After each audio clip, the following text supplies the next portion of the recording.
The following video is proudly presented by MightyOxTrading. Hello everyone and welcome to MightyOxTrading. I am of course the Mighty Ox.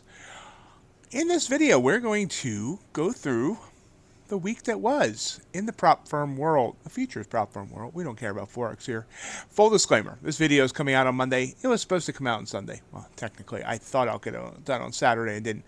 But I recorded it and then I posted it, and then it turned out I had been muted the entire video.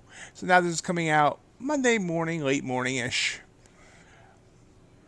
Hopefully this will be something we do each week and hopefully be done on a Saturday instead of a Monday. But we'll see. Some weeks might not have enough news to warrant a video. But for now, the plan is to do these each week from now on. So we'll see how it goes. Anyway, so let's get to it. What happened last week in the wild and wacky world of futures prop firms? Well, a lot. First up, number one, the bond apocalypse. I need sound effects. Anyway, as most people now know, Monday, Apex surprised their bond traders, their treasury traders, by finding out that they couldn't trade treasuries on Apex. And then they contacted Apex. Apex said they were no longer allowed to trade bonds. So that started the bond apocalypse. I did a video on exactly why. Once I found out the reason, sorry about that. So I found out the reason, I did a video on why this was happening, which is something I found out about 6 months ago, with scammers causing some sort of glitch with sim fills. And it's just one of the reasons, but that was one of the main reasons. And I named one of the scammers in the video, and I, posted up why this was happening and all that. Now, I'm going to do a little mea culpa here. I should have never named the guy. Now, do I think he's guilty? Absolutely. Did I forget that there's absolute crazy people out there that might want to try and find out too much information on the guy and make his life miserable? Yes, I totally wasn't thinking of that. I have since taken that video down. I've now have it unlisted. It can still be viewed for, if I want people to view it, I can send them the link, etc. But I don't want people hunting this guy. I don't want people trying to make this guy miserable. He made a mistake, and he's not the only one. There's other groups that he's not involved with. He was just a small part of it. I should not have made him the face of it because, like I said, this wasn't just one person or one group of people. It was a widespread issue in various different ways, from what I understand. And even from what I understand, even involved a couple of assets that aren't bonds or treasuries. So if you are one of those that are going after this guy, please stop. I don't want anything on my conscience where this guy, anything happens. So chill out, show some mercy, and we'll move on.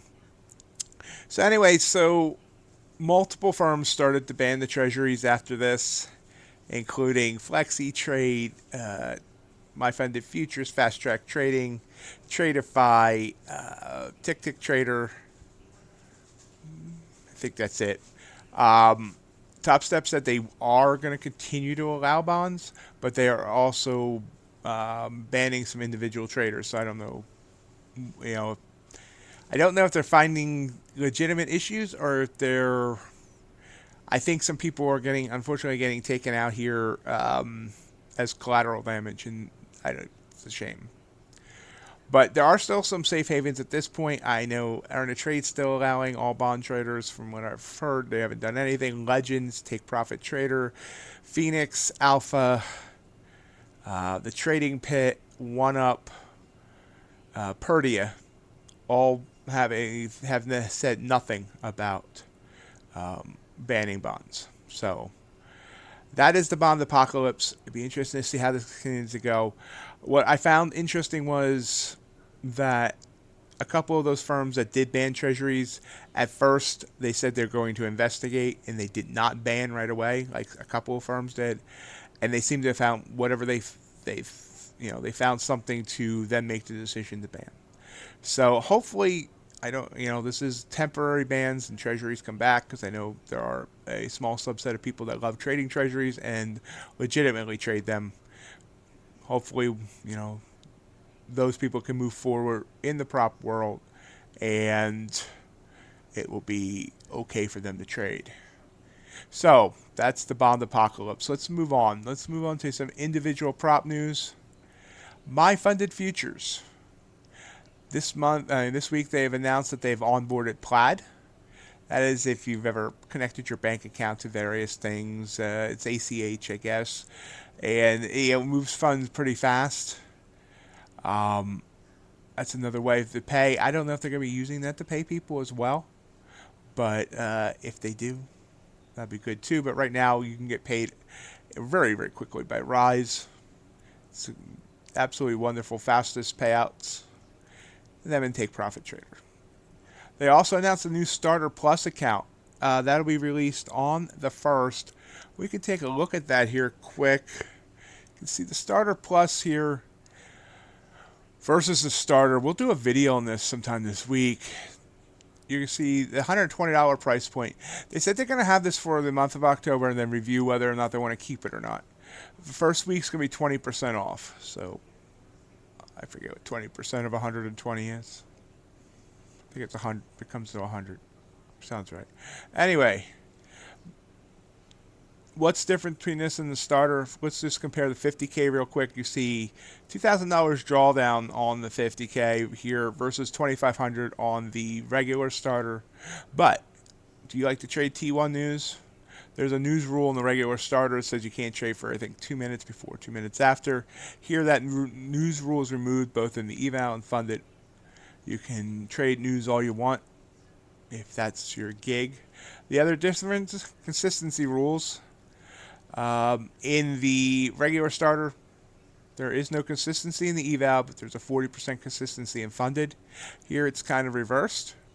In Starter Plus, you have a 50% consistency in the eval and 0 consistency in the funded. And the other difference is there's no daily loss limit.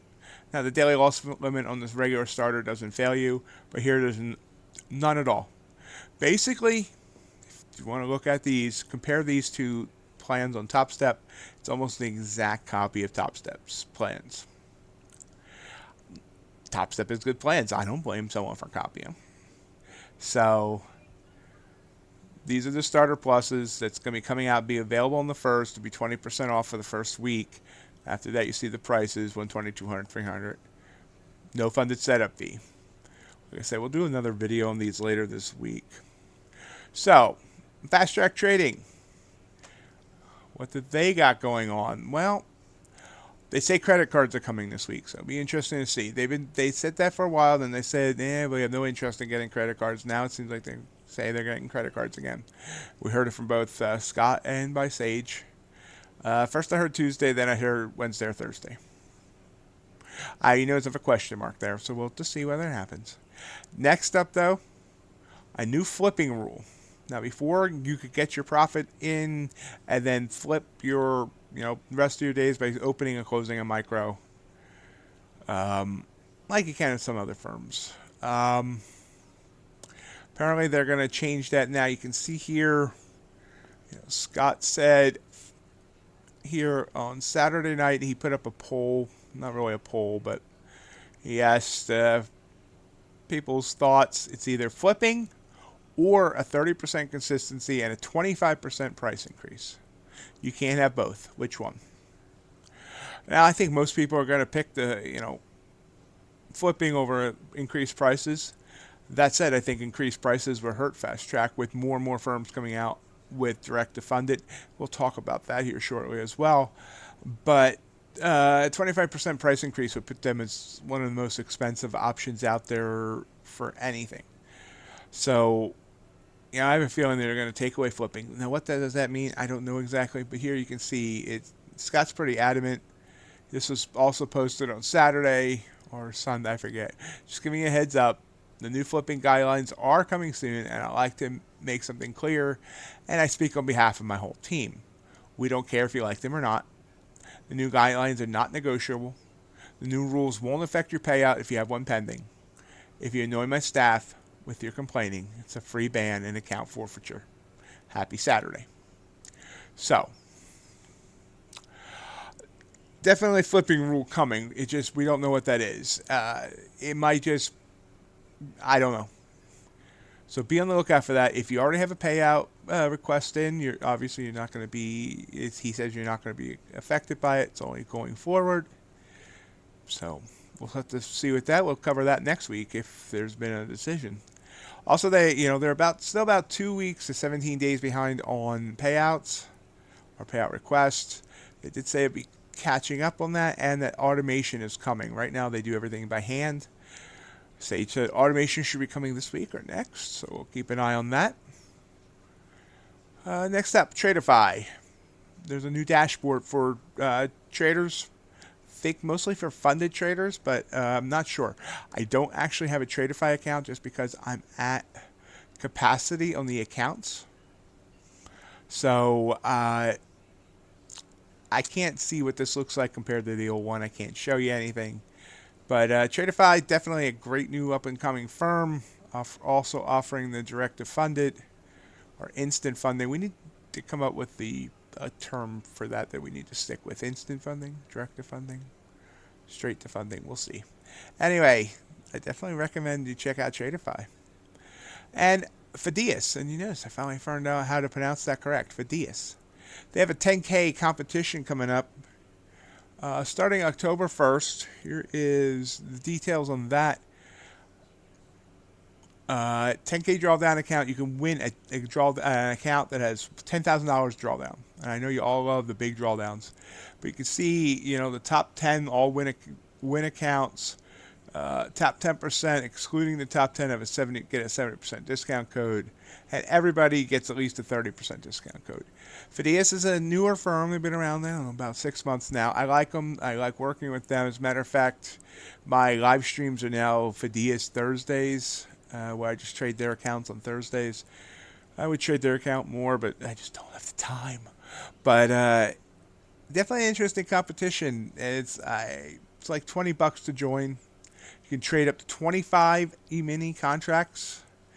You can even hold it overnight, apparently. I just read that. So, if you're interested, yeah, it's 19 euros. I think that's like $22 or something like that. And to get in, if you're into these trading competitions, I don't have time. I was going to do it, but I don't have time. Wish I did, but being the Mighty Ox, it's exhausting. So, and I didn't add it to the graphic, but just earlier tonight before I did this video, breaking news, FlexiTrade has announced they now have direct-to-funded, instant funding, whatever you want to call it, accounts. One account, 250K account. It is looks to be a very nice account.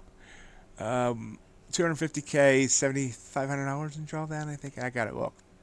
We'll be doing more videos about that as well. But so direct-to-funded now offered by 5 different firms. And I think this is going to be something that's going to blow up here in the future. We're going to see more and more firms have it. So, and later this week, I'll be doing a video on that as well. Direct-to-funded, is it right for you? Hint, probably not. But anyway, so that's it. And I remembered to unmute the mic this time, so we'll be able to upload this and get this rolling. Hope everyone has a great rest of your day. End scene. Do we have an end scene? I do have an end scene. There we go. Follow me on Twitter and Instagram. This is going to be a wild week, guys. Lots of new deals at being the end of the month. Join our YouTube live streams. And, of course, Discord. That's where all the action happens. So much conversation there, but it's controlled. It's not like a Wild Wild West like some Discords. That's it for today. We'll see you in the next video. Bye.